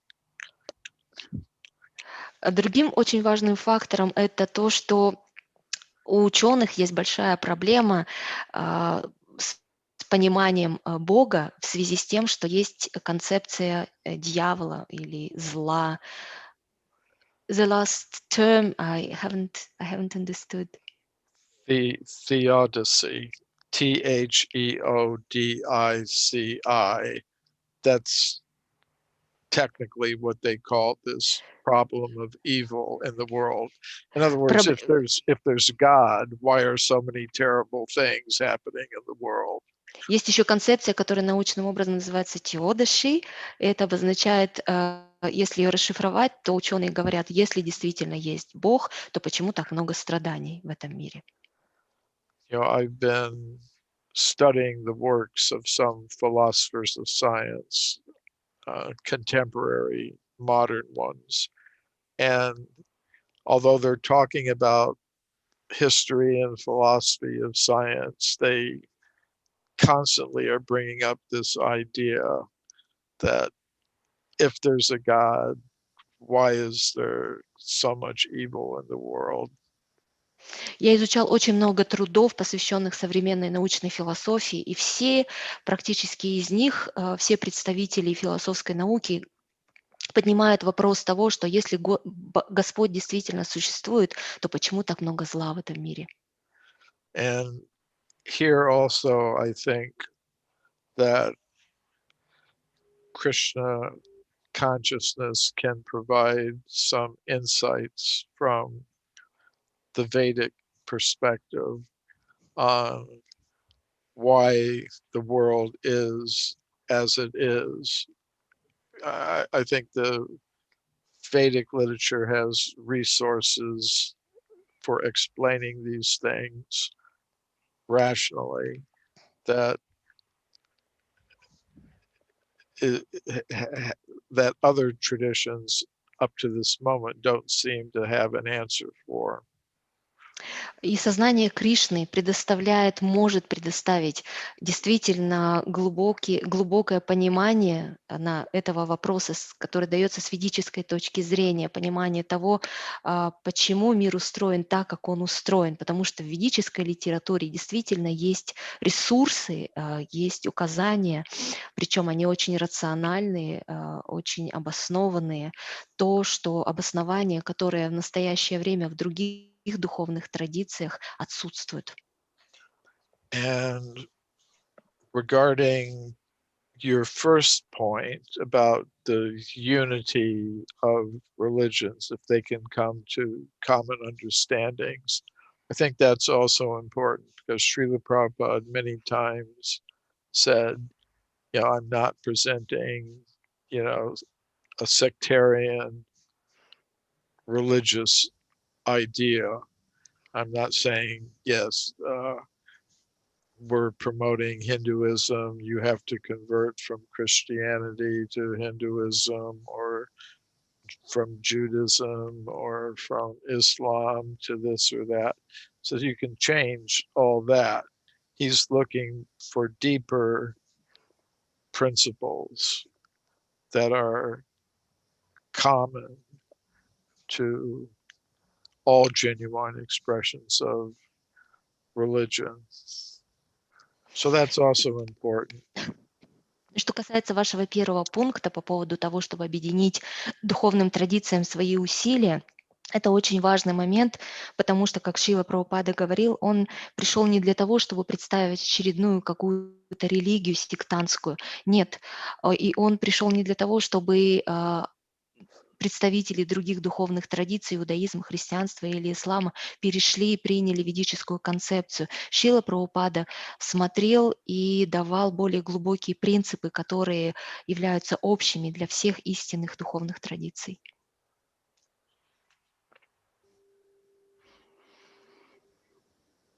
Спасибо. А можно теперь я задам вопрос? May I ask my question now? Yes, of course. Да, конечно. Спасибо. Я задам вопрос, заранее прошу прощения, поскольку этот вопрос часто задаваемый, но касающийся темы, недоступной чувственному восприятию и материальному опыту.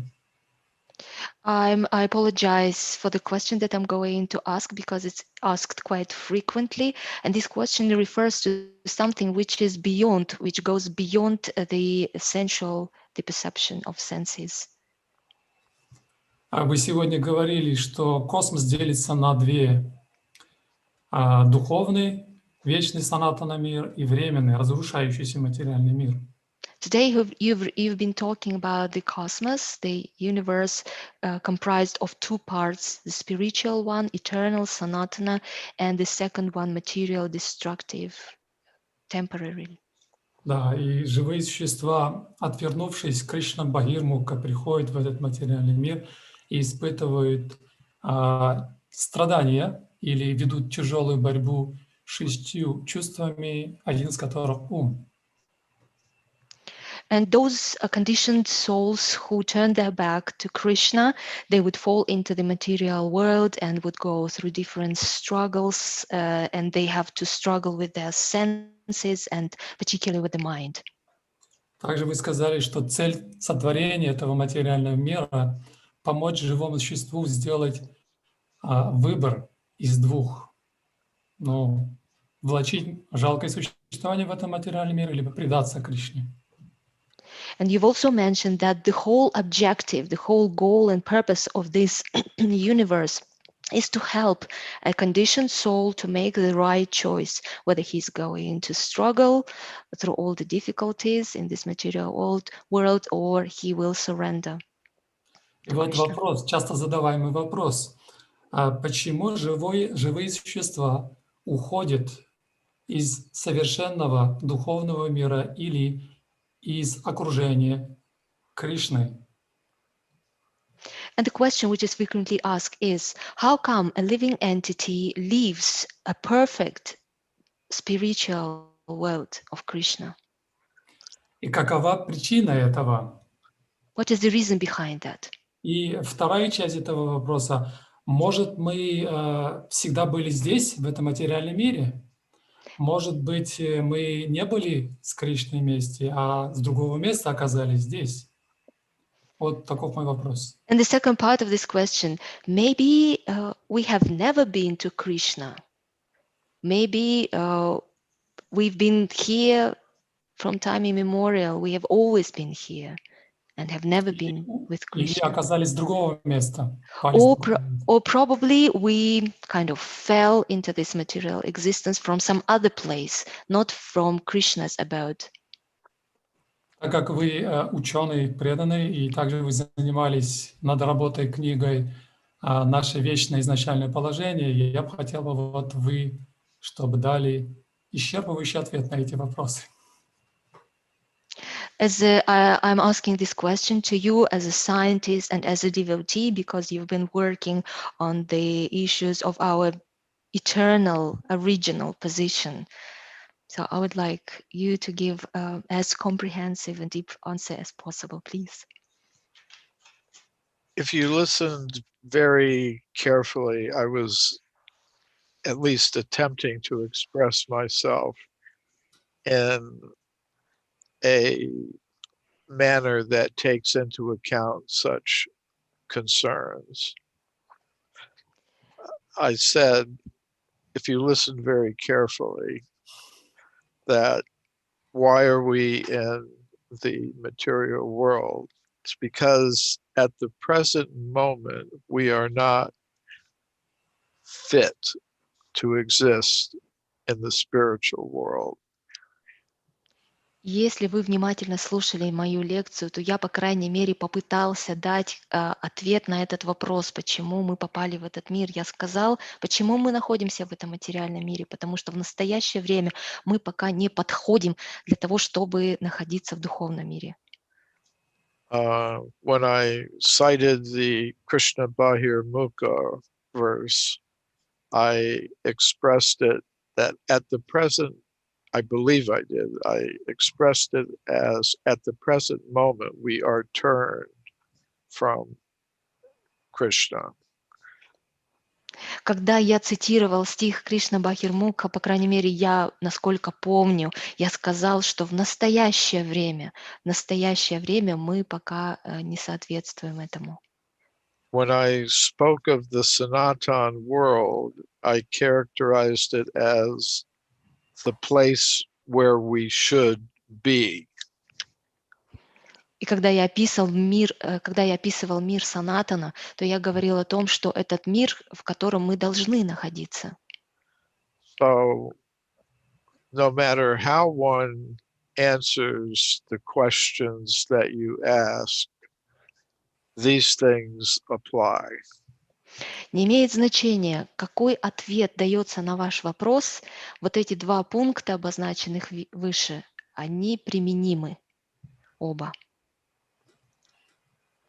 Now, I think that is the position that I recommend taking, that at the present moment, we are not fit to be in Krishna's Nitya Leela in the Sanatan spiritual world.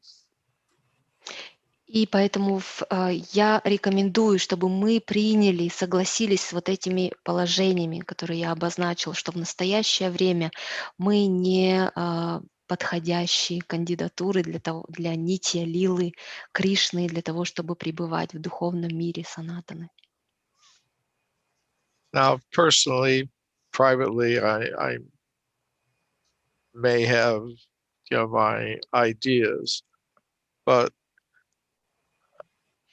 I think in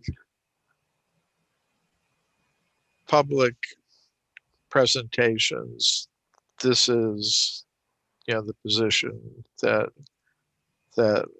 I take, that at the present moment, no matter what one may think about being originally with Krishna in the spiritual world and leaving, or being eternally in the material world, or coming from some other place. The main point is, at the present moment, we're not in the position that is most desirable for a soul. Я могу иметь какие-то личные, собственные понимания и идеи по поводу этого вопроса, но когда мы обсуждаем эти вопросы на публике, в открытую, то я рекомендую придерживаться именно подобного мнения, независимо от того, что вы считаете, что вы изначально были с Кришной, что вы попали в этот материальный мир из какого-то другого места, или вы вечно пребываете в этом материальном мире, не имеет значения. Сейчас главное – это то, что в настоящий момент мы не соответствуем тому, чтобы находиться с Кришной.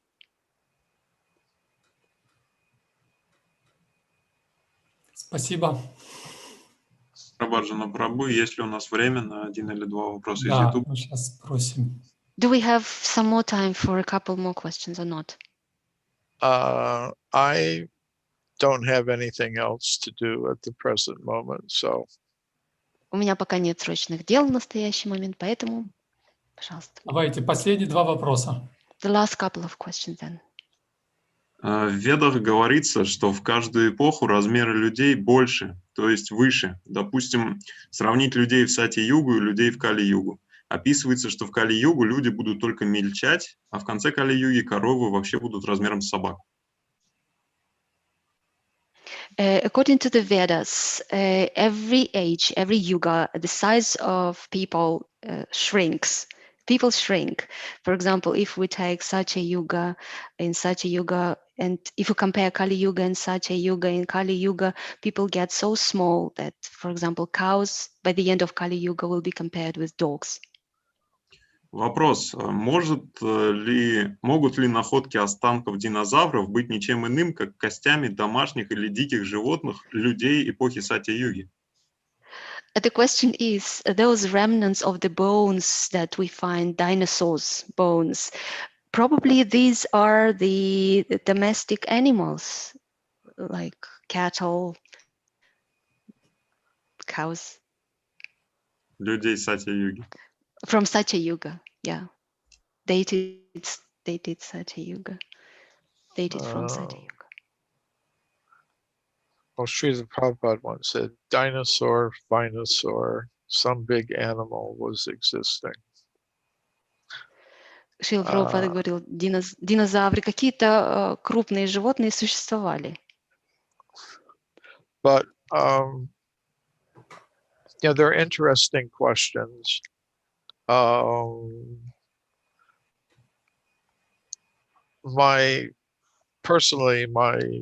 general policy is to try to keep everything in perspective. You know, anything, ultimately, it has to start from Shastra. And yeah, we have to look deeply into the Shastras, what they say about all the different animals that existed at different points in time. And that's an interesting project. I don't know if anybody's done a complete inventory of all the individual kinds of plant and animal bodies that are described in all the Vedic literature. As far as their sizes, okay. Интересный вопрос. Я всегда, когда что-то обсуждаю, то я всегда смотрю все в контексте шастр. То есть я пытаюсь найти изначальные корни именно в писаниях и смотреть, насколько тот или иной вопрос раскрывается именно в шастрах. И там приводятся различные животные, которые существовали в разное время. Это мог бы быть интересный проект. Не знаю, проводилась ли когда-нибудь инвентаризация или перечень всех растений, животных, всевозможных тел, которые перечисляются в ведической литературе. And what their sizes were. Каковы были размеры. And what did the size apply to all individuals or just some categories of them? И одинаковы ли эти размеры ко всем, например, формам жизни, определенным формам жизни, или неприменимы к определенной только категории? And how much effort one puts into that would have to be judged by how important it is for people to know these particular things. И то, сколько усилий мы готовы вкладывать в подобного рода проекты, зависит от того, насколько важны эти вопросы вообще для понимания людей. So, it's interesting. You know, sometimes I wonder what's getting smaller. Is everything getting smaller, including the fossils and everything? Or, you know, it's interesting question.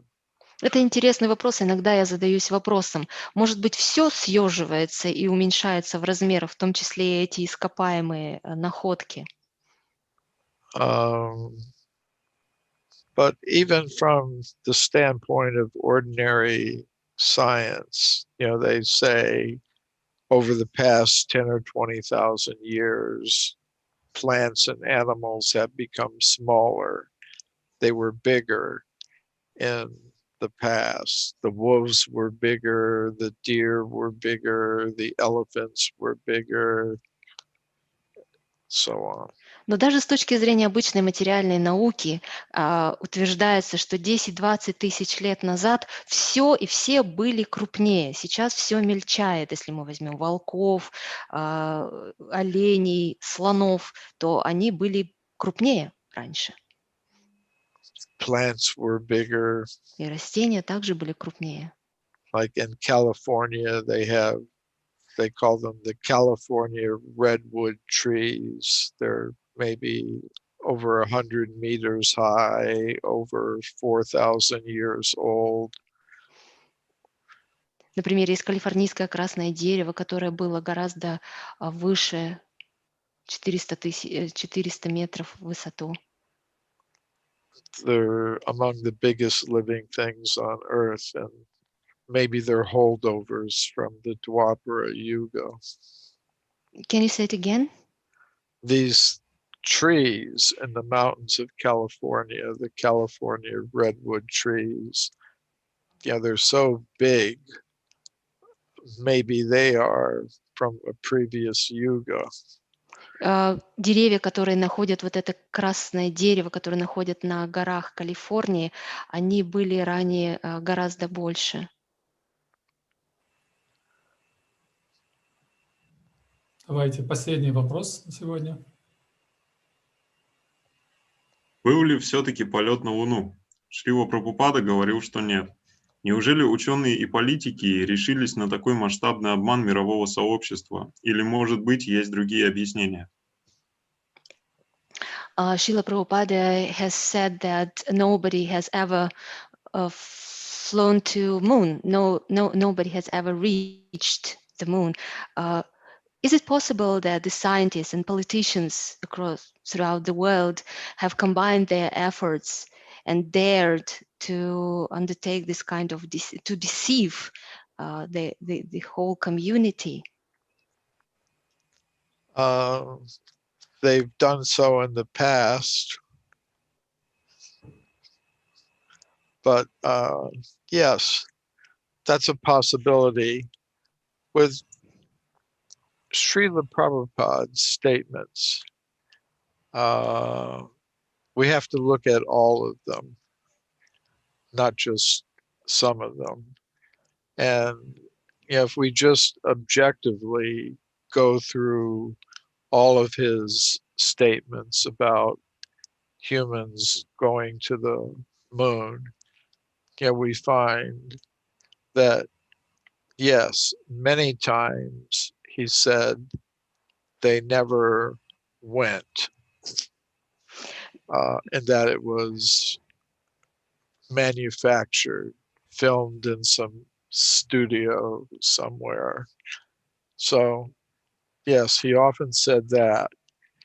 Sometimes, but if you look at all of his statements, you find many times he said they went, but all they did is bring back some rocks. They weren't able to stay there. So many times he said that they went, but it was just a waste of time, a waste of money, because they couldn't stay. Sometimes he said other things. He said it's like if you go to New York, you arrive in New York and you show your passport at the passport check, and they don't let you through because you don't have a right the right visa. So yes, so he said that many times, that yes, they went, but they didn't get through the demigod's passport control, so they had to go back. So, да, вероятность такая есть, что это сговор определенный, но необходимо смотреть на утверждение Шрилы Прабхупады целостно, комплексно, то есть смотреть, изучать утверждения Шрилы Прабхупады все, а не выборочно. Если мы посмотрим, изучим объективно все утверждения Шрилы Прабхупады на эту тему, то действительно Шрила Прабхупада говорил часто, что люди не попали, не достигли Луны, и все это было сфабриковано на какой-то киностудии. Но также мы находим такие утверждения Шрилы Прабхупады часто, когда он говорит, что люди достигли Луны, но все, что им удалось, это привести с собой кучку камней.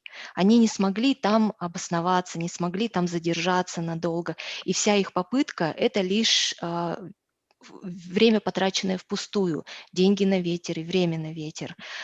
Иногда Шрила Прабхупада говорил, приводил такое сравнение. Он говорит, если вы приедете в Нью-Йорк и будете проходить через паспортный контроль, они могут вас не пропустить, потому что, например, у вас виза не та. И действительно, Шрила Прабхупада говорил, люди добрались до Луны, но они не прошли паспортный контроль полубогов. they sent them back. Они, полубоги, отправили их назад. And one interesting conversation, he said, like if a strange aircraft enters the airspace of a country like Russia or United States, the military will send up airplanes and force the plane down in an uninhabited area. They keep it away from the cities, the populated areas. So he said, just like you have your technology to do that, the demigods, they also have their technology. If you invade their space, they'll force you down in some unpopulated area where you won't see anything. So есть очень интересный разговор, который состоялся между Шрилой Прабхупадой, где Шрила Прабхупада говорит о том, что если вы в небе увидите какой-то странный летающий объект, самолет, например, на территории России или Соединенных Штатах, то что сделают военные силы этой страны? Они принудят сделать посадку, принудительную посадку устроят этому самолету где-то вовне населенных пунктов этой страны. Ваши технологии позволяют вам это сделать. То же самое позволяют сделать технологии полубогов. Они, увидев что-то вот подобное, принуждают, если вы, например, вторгаетесь на их территорию, они тоже могут принудить вас сделать такую посадку где-то вовне их населенных пунктов. И таким образом вы ничего не увидите. Спасибо, Друтакарма Прабху, огромное. Харе Кришна. Hare Krishna. Шрила Прабхупада ки джай. Jai. Antiquity Vaishnava Vrinda ki jai. Jai. Drutakarma Prabhu ki jai. Gaur Premanande Hari Hari. Gaur Bhaktivinoda ki jai. Shri Chaitanya Mahaprabhu ki jai. Hare Krishna. Hare Krishna. До Thank свидания. you so much. Hare Krishna. Карабаджана Прабху, объявите завтрашнюю лекцию? Да, завтрашняя лекция по традиции читает Чайтанья Чаритамриту, Его милость Чайтанья Чандрачарам Прабху. Харе Кришна. В то же самое время до Гаура Пурнимы. Всем доброго дня. Спасибо, что сегодня были с нами. Харе Кришна.